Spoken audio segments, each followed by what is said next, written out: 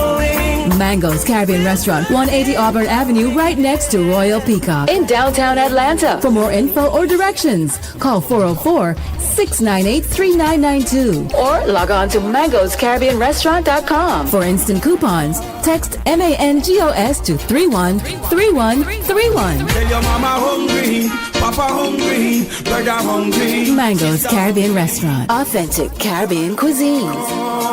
Open up the door, tell your mama hungry.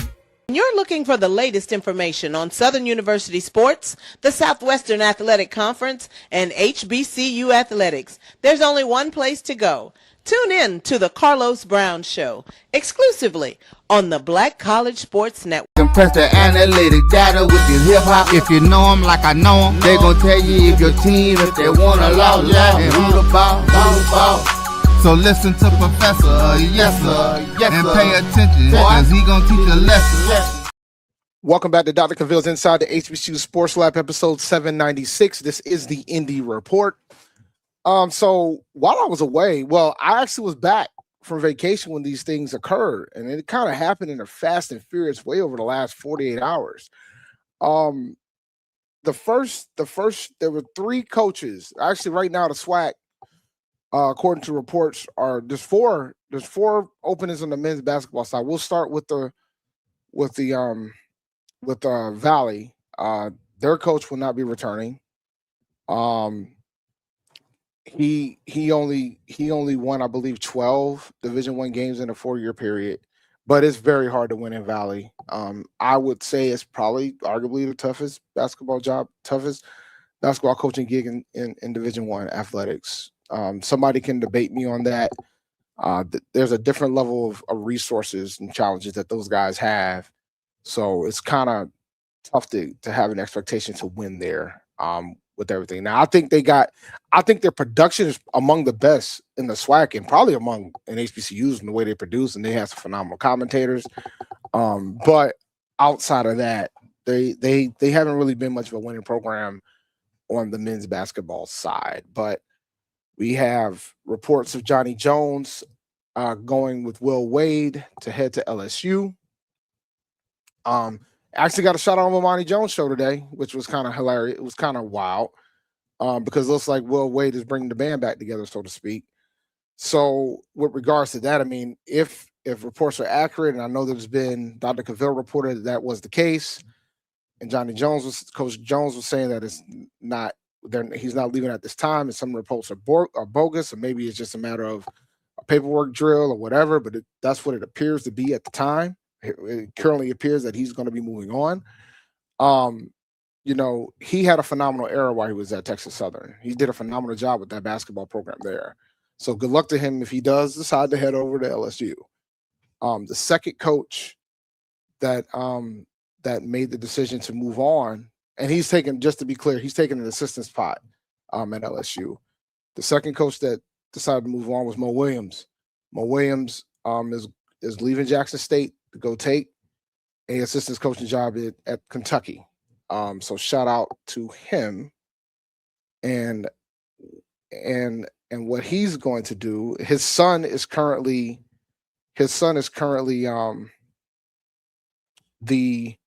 got recruited there as a 4-star. Initially, he got committed to Jackson State. He pulled back his commitment. Now he's committed to Kentucky.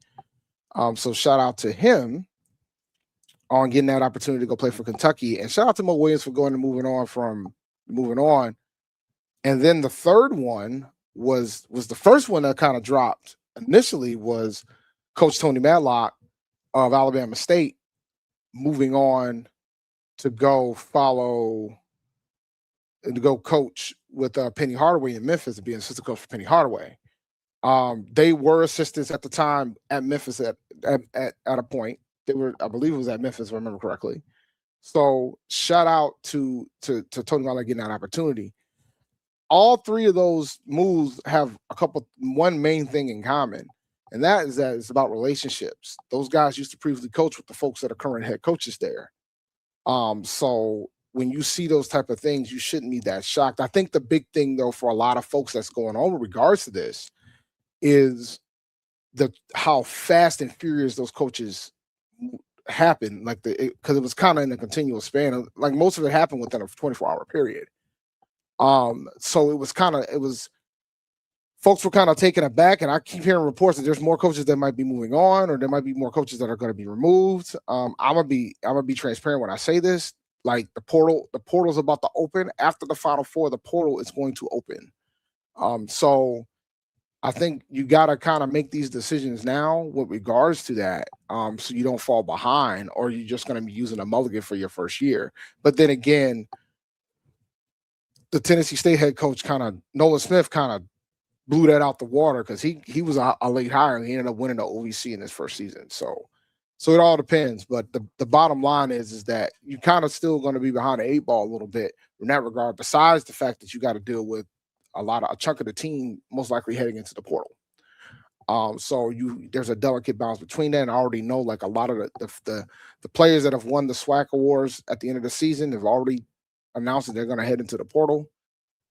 So there's going to be a lot of challenges within that as well. But you have 3 SWAC coaches moving on to be assistant coaches at P4 programs, and you have another SWAC coach who was relieved of his duties. So a third of the SWAC are looking for head coaches right now, and I'm hearing rumblings that there might be some more. So it might not be within the SWAC, but it might be other things as well.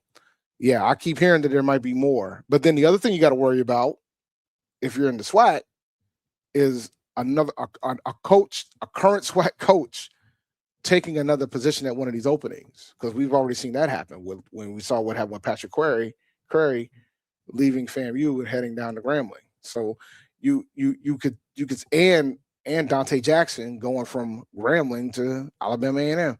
So that's a good segue. With the recent coaching elevations in the SWAC, is this evidence it's a better high caliber conference? I don't know. That's a good way to look at it, but I would question other things, which leads me to what happened in the CAA regarding the coach at Campbell. So the coach at Campbell, I'm gonna pull up in my phone because it's gonna probably be a little bit quicker there. But the coach at Campbell resigned today to take an assistant coaching job at Louisville. And he had an interesting statement. I will read said statement. Well, I'll read the statement from the coach. The coach's name, I'm probably butcher his last name. It's John Andrzejczyk. Yeah, Coach Andrzejczyk. Okay, I probably butchered it, and that's okay. Dear Campbell community, I say this with a heavy heart, but I will be stepping down as your head men's basketball coach. It was an extraordinary privilege to live here and represent this program. I love this place, and I've worked tirelessly to reconnect with Campbell alumni across generations. I have thrown my everything at this program and building the kind of team that you deserve and the kind of team that you can compete for championships. Along the way, I have made friendships that will last a lifetime. The people here are truly special. Over the last 6 months, it has become clear that Campbell has made the decision to shift their commitment from basketball. Simply put, the institution now has different priorities, and they are not compatible with putting the kind of team on the floor that you deserve.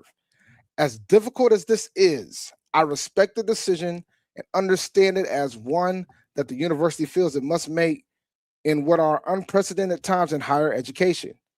Despite months of intense work and collaboration with AD Hannah Bazemore and our terrific athletics administration and several creative options that were proposed and thoroughly explored, there are no pathways that the institution will support to fund the program appropriately moving forward. I am deeply grateful for Dr. Creed, AD Hannah Bazemore, and Deputy AD Justin Wilkins for giving me this opportunity a year ago. He just became the coach last year. This was his only season at Campbell. And for a year ago, and for their consistent support over the last 11 months. I certainly wish things had gone differently, as I know many others do. Campbell will always be a special place for me. From the bottom of my heart, I will always pull for this university, this program, and the wonderful people of the Creek. Roll Humps. So for me, we just had there's a coach that took an assistant's position because the program wasn't funded properly. And now, for those who don't realize, Campbell's in the CAA. They joined the CAA around the same time as A&T. A&T, Hampton, when the CAA had a bunch of institutions that joined the conference. So I'm here to tell you that there could be part of that, because I think that the SWAC has some phenomenal coaches. I really do. I think those guys and gals coach their butts off. And I think it's shown that there are some really good coaches within that conference. But that being said, it goes back to the challenges of the mid-major and the ability to fund it, to fund the program properly, particularly on the NIL side. There's some head coaches that are starting to make the decision that they can make some more money somewhere else. And on top of that, be able to not have to worry about certain things that you have to do in the smaller conferences, in the smaller institutions. And the thing that makes it unique about Campbell, which fortunately our HBCUs do not have this challenge, is that they have declining enrollment as an institution. And I've harped on multiple shows in the past about how important having enrollment is. So, you know, when you take all those things into account, it's going to be very challenging in this landscape with NIL. Now, I don't know if I don't think the SWAC is going to have, the SWAC and the MEAC are going to have similar challenges versus playing in the CAA, whereas like we have institutions that have NIL budgets of $2 million in the CAA. We have two that have over $2 million budgets. But one thing I'll say about Campbell, and there was reports about this a few years ago, they were already going in a direction of not taking athletics as serious as they have in the past, because they used to have a baseball team that was ranked in the top 25. Like, their track team was really good. Track coach left primarily because they told them they weren't going to fund the program like that anymore. So, and then I think, and ironically enough, I think besides the enrollment challenges that Campbell's had, the other challenge that they've had too is when they added football, it's not conducive to what they were prior to them adding football. So I don't know if they're going to make the decision to move on from football. I don't know what the goal is going to be, but I think there's going to be some mid-majors that are going to have to start making a choice, which is unfortunate. Some people think that, we'll make the decision to go a certain direction and maybe we'll focus on basketball versus football. But I've noticed that there are more and more schools, there are more and more institutions that are going to have to start making these decisions. Now, there's some that's already set up for success. Like you think about somebody like in High Point who does not have football, their basketball team has gotten more, their institution has gotten more national attention when they pulled that upset earlier the other week. So it's just, but in the state of North Carolina, it's very difficult. Like there's a lot of Division I programs between FBS and FCS in that state. Like they're everywhere. Like folks don't realize, a lot of folks don't know this, but A&T is the only Division I football program in the city of Greensboro. And we have colleges galore there, but we're the only show in town from a Division I standpoint. But you still got Wake Forest up the street. Like Wake Forest is 30 minutes away. Duke is not that far off. UNC Chapel Hill is not. Duke is about an hour. Chapel Hill is about an hour. Raleigh's about an hour. Charlotte's about an hour 15, hour 20. Like you have a bunch of FBS programs right around you. So like, we're in the center of it. But and then on top of that, you're not even counting all the FCS programs you got. Campbell, School Down the Road, Gardner Webb. Like there's a lot of football. Appalachian State it's not like there's a bunch of football in the state of North Carolina, and the talent is plentiful as well. So it becomes a challenge with regards to that. But when you talk about a coach being very blunt when it comes to an institution is not funding athletics properly, that is when I saw the quote, particularly over the last 6 months, when he pretty much said, I don't think you guys are not funding this the way it needs to be funded. And Campbell went 16-18 overall. Yeah, 16-18 overall. And they were 8-10 in the CAA. And they beat 1 seed UNCW in the tournament, in the CAA tournament. Stopped them from repeating. So the guy can coach. There's no question about that. But when somebody comes out and says that's pretty rough, and pardon me, it's pretty damning too. So it's going to be interesting to see how that unfolds within Campbell, but it also makes me think about making sure that our institutions are doing what needs to be right. But it does start from the top. It starts from the top about whether or not they are serious about athletics or not. And alumni giving is important, but there's also more to it than that when it comes to trying to compete in this landscape. Now, A&T's been doing a pretty good job from a funding standpoint, from an NIL standpoint. We just got a big donation, a naming donation, not too long ago, for NIL, which is primarily going to go to football. But the bottom line is that you're going to have to compete in this space, and folks are going to have to make decisions, and they're not going to always be good. It's not going to be a decision that folks aren't going to necessarily be thrilled with, and they're going to be tough decisions when it comes to this. But I wanted to bring that story up because it just the trend that was happening with all the SWAC coaches making the decision to become assistants, and it could have just been relationship based, but I know it can't be fun losing your players every year, and A&T's going through that too. A&T's pretty much lost their top 3 players in the portal. But these top 3 players are getting a substantial amount of money. And I've said this on the show in the past. I don't have an issue if somebody decides to go up to P4 and we just got our bid and it is what it is. Our big challenge is when we're out here and we end up losing to folks within the conference, and that's when I don't like. Like we had a guy that was starting for us and ended up leaving to go to UNCW to come off the bench, and they were paying him a substantial more money than what we were willing to offer. So things like that. How long will Reggie Theus be at Bethune-Cookman? Is he winning enough? I mean, they won the regular season title this year. I mean, I think that's winning enough for me. I mean, at some point they're gonna break through and win the tournament, but I think that's winning enough. And he's also the AD. They're not gonna get rid of him. He's doing what he needs to do. Now, you could say with his NIL budget, he should have won the tournament, but then again, you could say the same thing for a team like a UNCW had almost a $2.5 million NIL budget, and they went one and done in the tournament. So it's all about perspective there. Yeah, like I said, man, I think Howard. I said Howard were going to win both in the men and the women, and the women was much easier to call than the men, but that's what I expected. But they by far were the best teams in the conference. And both on the men and the women's side. Oh yeah, and that matters. But the thing that I'm more concerned about is that I guess there was reports that some coaches were already recruiting for the new job, which is troublesome. But that's a whole different discussion. I don't think Campbell's funding their athletic program, and the reports came out back in 2024. They're not funding it like they used to, because when the thing is, and this goes back to the discussion when it comes to enrollment, if your enrollment falls 20% and you're dependent on that enrollment to pay for athletics, because you're charging these athletic fees, it becomes an issue. And we were talking about it in a chat that I was in. They charge student fees of over $1,000, and that includes everything. That doesn't just include that probably has athletics in the pool as well. There's no separate athletic fees like we have at A&T.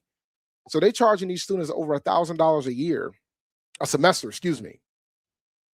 And all that's not necessarily going to athletics. But let's say it all did. Their enrollment is under 3,000 students. That's not enough to cover the bill. Like, that's not enough to cover the bill. Not when you consider they're in the CAA and they're traveling from South Carolina all the way up to Maine, right? Because they play football in the CAA as well. So they're traveling from South Carolina all the way up to Maine. But even if you take out the football aspect, you're still traveling from South Carolina all the way up to Boston, Massachusetts. Like the travel budget got to be budgeting. Like it's not cheap. You can't bus ride all that.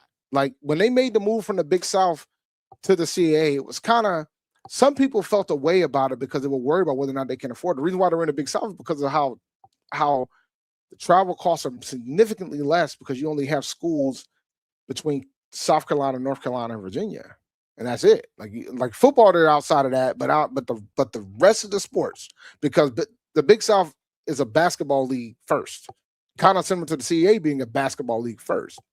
It's a lot.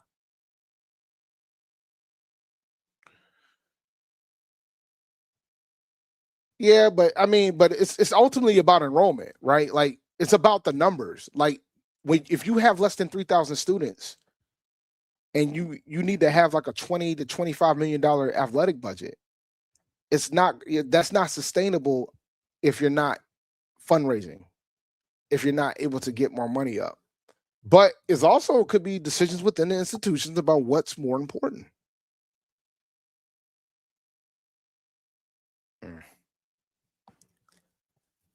That might change soon, man. I mean, I would like to believe one of our HBCUs is eventually within the Atlanta metro area is eventually going to move up to D1. I still believe that that's going to happen.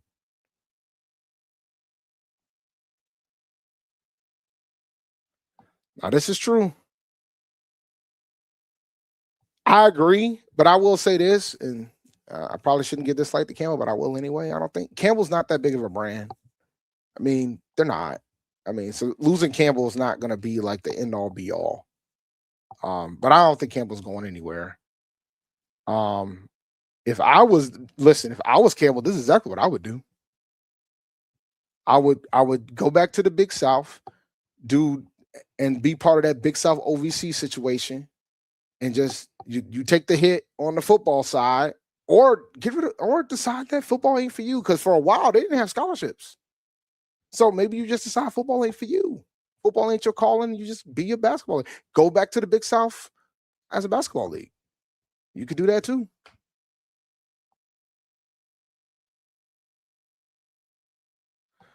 Well, look, man, the question becomes how much more. Well, then again, Prairie View's coach did say that they weren't paying none of their students. But yeah, I was going to ask, like, what about all the other institutions within the conference? Like, how much is their NIL budget? Like A&T's NIL budget is $300K, and that is for basketball. It's $300K, but when you compare us to everybody else within the conference, that's at the bottom. Like that's at the bottom from a NIL standpoint. Townsend, who also has football's NIL budget, is $800,000.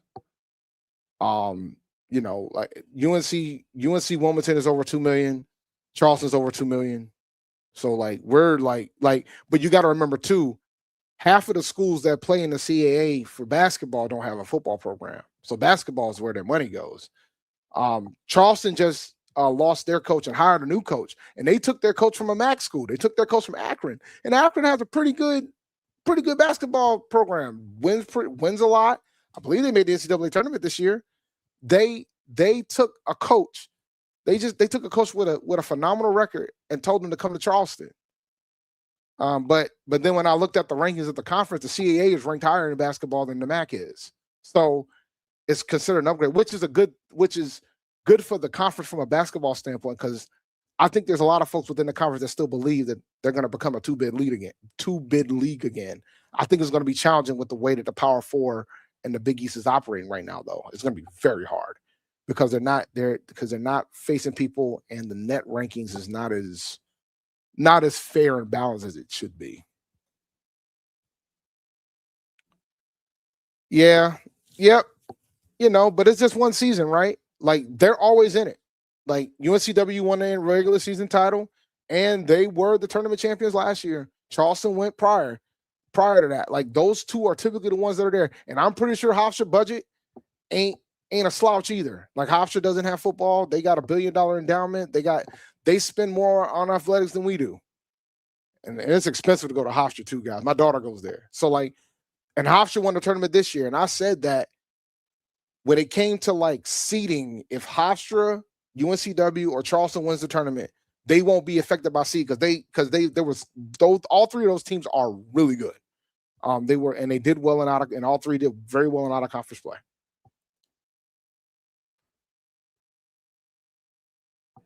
It's straight cash, homie, but we know that already.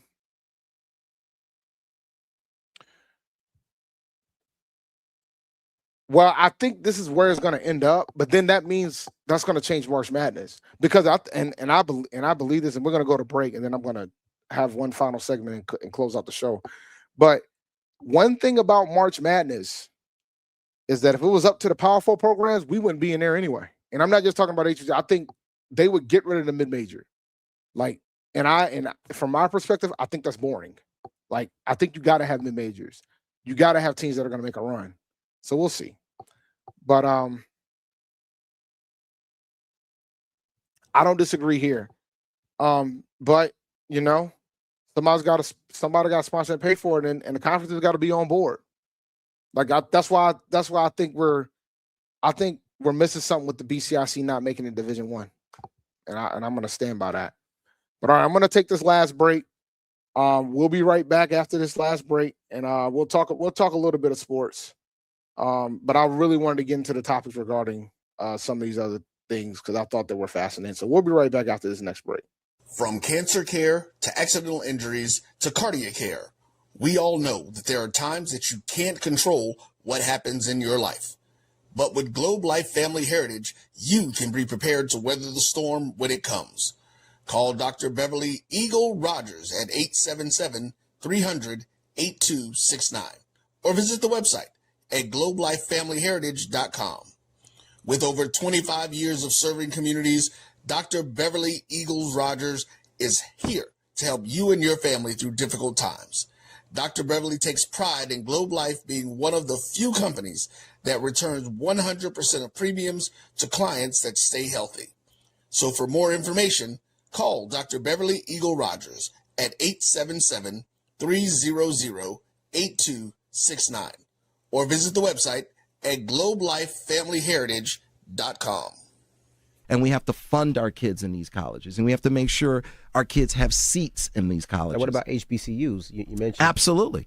You got to fund them all, and you got to make sure they're properly funded. You know, the real reason why I went after Comcast and Charter, it didn't have anything to do with my cable networks. It didn't.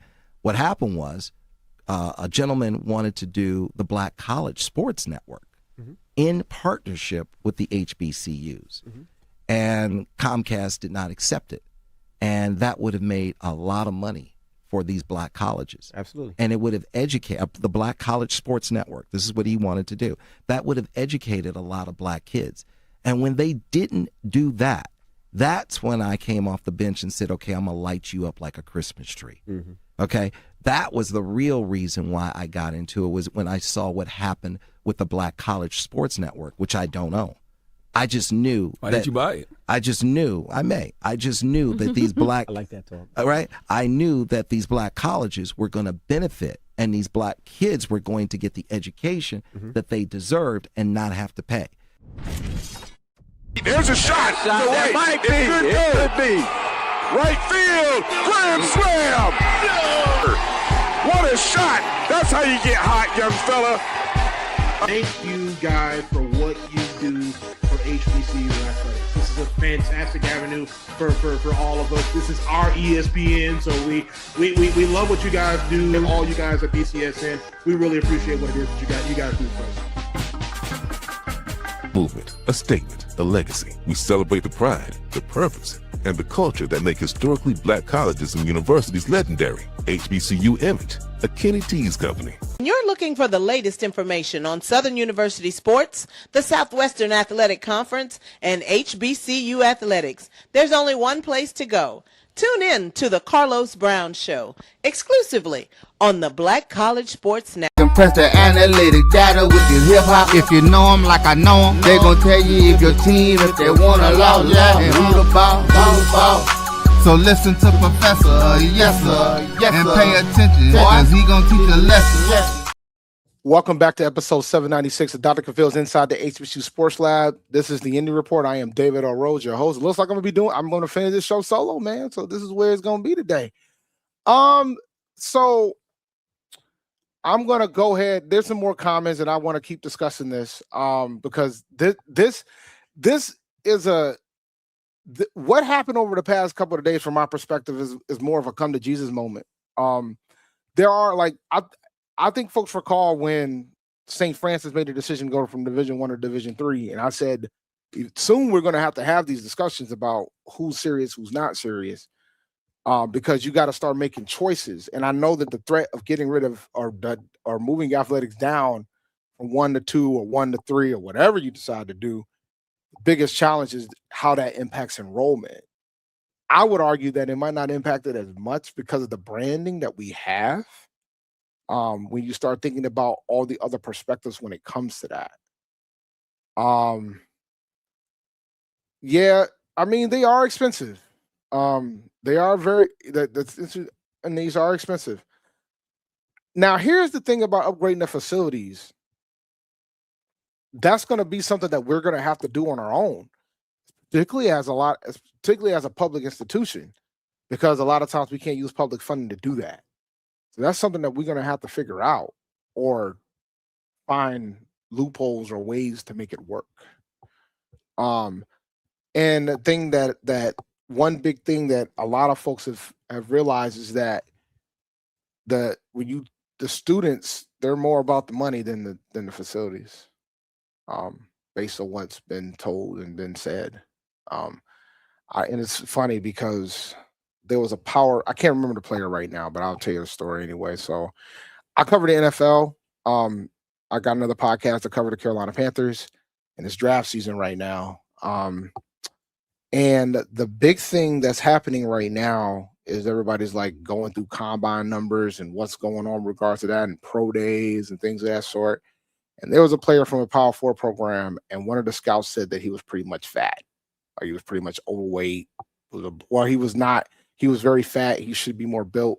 How are you out here coming from a Power 4 institution? And those guys have outstanding facilities. So it's more to it than that. Like you got to have the right folks to get you ready and things of that sort too. So I say that to say that, I think from a facility standpoint, I think we do have challenges in that regard. But I also think that it's also based on the people and the person and the coaching and the strength and conditioning and things of that sort. I think the first thing I want to fix is the nutrition side of the fence. And then NIL. And then maybe like upgrade the facilities and stuff and such.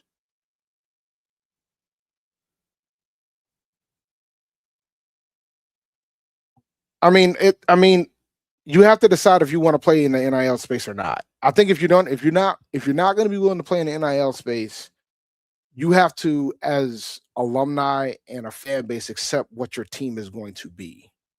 I just think it's going to be difficult to consistently be good without NIL.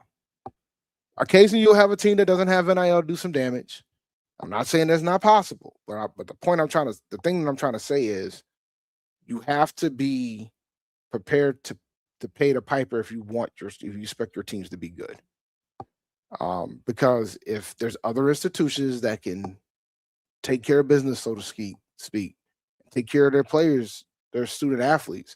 Now, student athletes, then that's what you're going to get the after effects of it if you cannot. I think we're going to start to see more institutions pare down sport. Yes.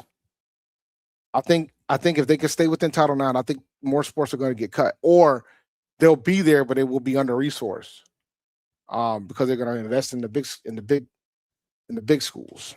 So I think it's going to be difficult in that regard to try to keep some of these sports going. And like everybody's like, well, Congress can fix y'all. I think it's going to be a while before this gets on Congress's hit list to fix. And that's just my thought, my perspective. I think the Wild Wild West aspect of NIL and things of that sort is going to be like this for at least another 5, 6, 7, 8 years, maybe longer than that. Like I don't anticipate Congress is going to fix any of this. So we have to decide if this is where we want to swim or not. Are we going to try to keep swimming or are we going to drown?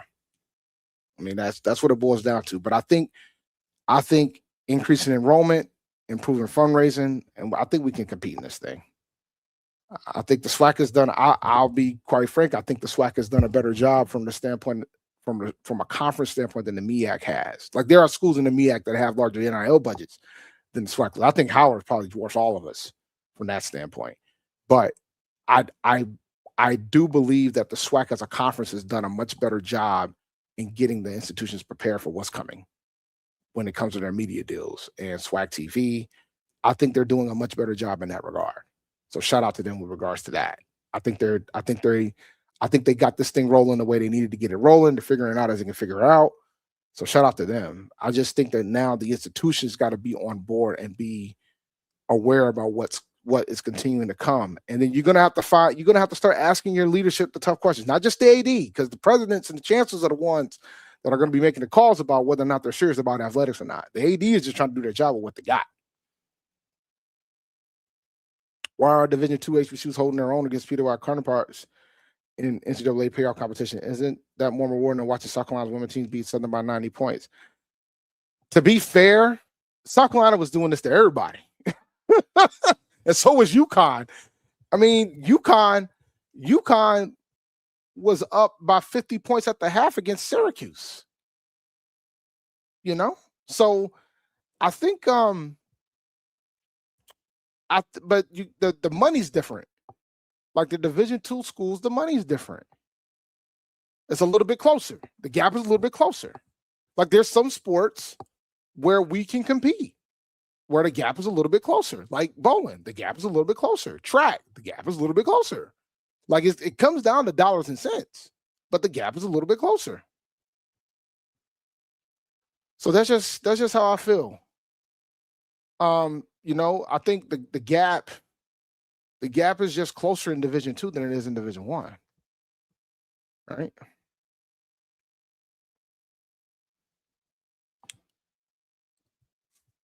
Yeah. Yep. You can't complain about where your program is if you don't want nothing to do with the fight. Look. Let me tell you something, man. I'll tell y'all a quick story before I adjourn, because I can go ahead and say this. So, right now, there's pockets of the A&T fan base that are not happy with some of the changes regarding football tickets that's coming down the pike, and I'm watching. I'm like watching this. So the bottom line is, our alumni chapters used to get home GHO tickets, and they decided to pull them back. And the reason why they decided to pull them back, one of the big reasons why they made the decision, was because the students was feeling a way about the fact that they didn't get guaranteed access to the game. And for me, and I said this, if I'm a student and I'm paying almost $1,000, I think the athletic fees is almost $900, like $870 if I remember correctly. If I'm paying $870 a semester in athletic fees and I don't get access to all the games, I think I would feel a way about that. So A&T is trying to alleviate that by getting more access for the students and telling the alumni base to buy season tickets if you want to have access to homecoming. They didn't even increase the prices. I've been begging for them to increase the prices for years, but a lot of folks felt the way. But I think like where A&T is trying to go, there's going to be a point where you're going to have to be a donor to get access to GHO. I think that's where to get access to the game. I think that's where we're going to end up going. And I will say this, and JT, I don't disagree with you, but here's the math problem. A&T is the largest HBCU in the country. We got over 15,000 students. For the big games, there's a limit of how many tickets they give out. I think it's only like 5,000. I think for 5, maybe it's probably going to end up being more this year. But there's an allocation for the big games that the students can get. And that's what the bigger schools do, by the way. Like some of the bigger institutions, there's a lottery to decide how the students get the tickets, because a lot of them have more students than seats. And you gotta be able to sustain it. Yeah, it's a pool. Like that's what we do now. But it becomes interesting because, you know, there was a time where you can make it to everything. Like when I was a student, I got to go to all the games. I didn't have to worry about anything. But when you're out here charging $870 a year for athletics, I think they should be able to go to homecoming. Like I seriously do. Yeah, I mean, they cover 60% of the athletic budget. They should absolutely have first dibs. I don't disagree there. Late to the party. Yeah, we are. But I will say this: HBCUs as a whole has done a phenomenal job when it comes to increasing enrollment. Like, so I talk about my daughter a lot on this show occasionally. Well, I talk to her about her a lot because I'm proud of her. But she was part of the largest high school class in American history, the class of 2025. So there's nowhere else to go but down. And when you start thinking about the math, right? 2008 was the financial crisis, the mortgage crisis that was going on. Think folks was out here having kids in 08 and 09? Not as much as they were prior to that.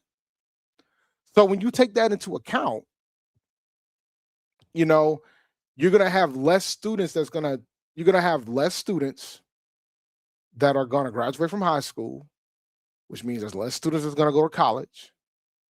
I believe, you know, when you talk about African Americans going to college on the black male side, it's still something that's being worked. So you're going to have less of a pool of candidates, and HBCUs are not the only ones still coming after our students. Even with all the DEI rollbacks, there are still institutions that are actually increasing their black enrollment, their Hispanic enrollment. I can name one for you, and you might be surprised. Duke has increased their minority enrollment since this whole thing has happened. So, you know, it's about like continue to leverage the fact that we're still getting that growth. So we shall see. Let's see. Yep, $870 a year. And I think, and it's among the highest in all the UNC system. There's 16 schools in the UNC system. I personally think the freshmen should get priority. I think it should be freshmen, seniors, grad. If the grad students pay the athletic fees, it should be freshmen, seniors, grad in that order. That's just my opinion on it, because I think it's important for your freshman year to get the full effect. Sophomore, juniors, y'all got to wrestle for the remainders.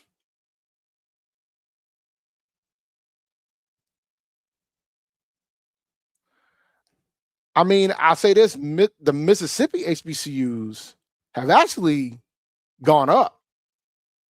Alcorn went up, Valley went up, Jackson went up. Yeah, like now I can't speak for what's going on at the Florida schools though. Like I can't speak on that. Like I think the running joke I have with A&T is that we're at the point where we're kind of like, I think there's probably folks within the UNC system that wants us to fall a little bit, but the Greensboro area can't afford us to at this point. We're so encapsulated within that city that they can't, like we're an economic impact for the state of $3 billion. That's too much money for them to risk losing. So that's why when we were looking for our chancellor, they knew they couldn't get this one wrong, because they needed somebody to make sure we get the R1. Because that R1 would open doors for more money, which could potentially help our athletics department, long term. So yeah, it was imperative that they didn't get the new chancellor wrong after having Chancellor Martin 1.0 for over a decade, 15 years to be exact. So they could not afford to miss out on that one. But all right, man, this was a fun show, guys. I'm about to close this thing out. If you guys want to hear me talk about this some more, I'm going to be on MD on the HBCU Nightly Network in about 5 minutes. So thank